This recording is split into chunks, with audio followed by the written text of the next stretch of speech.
Dans la société actuelle, bien vieillir est devenu un enjeu majeur. Si la moitié de la population va avoir un vieillissement robuste, un vieillissement usuel, sans incapacité, pour 40% d'entre elles, le vieillissement va se faire avec fragilité.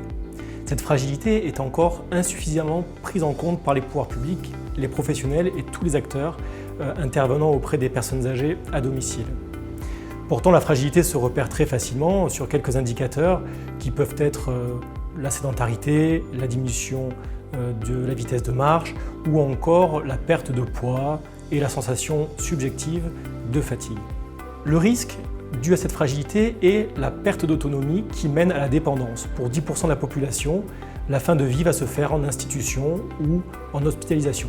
Les masseurs-kinésithérapeutes ont un rôle prépondérant dans le dépistage, le diagnostic de cette fragilité et dans la prévention du risque de dépendance. L'URPS, qui s'occupe de l'offre de soins, met en avant cette semaine donc, la prévention du risque de chute, qui est la fragilité, par la semaine Prévenchute. L'offre en kinésithérapie intervient tout au long du vieillissement.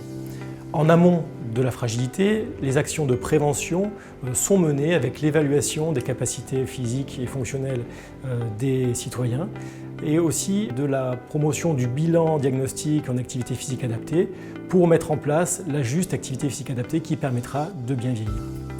Mais quand le patient est à domicile, prend de l'âge et pour son intérêt doit rester à domicile, il existe de nombreux systèmes innovants comme la méthode Maya, qui permet aujourd'hui, avec tous les acteurs du champ sanitaire et social, d'intégrer et d'harmoniser la réponse qui sera la plus adaptée possible à la personne dans son environnement.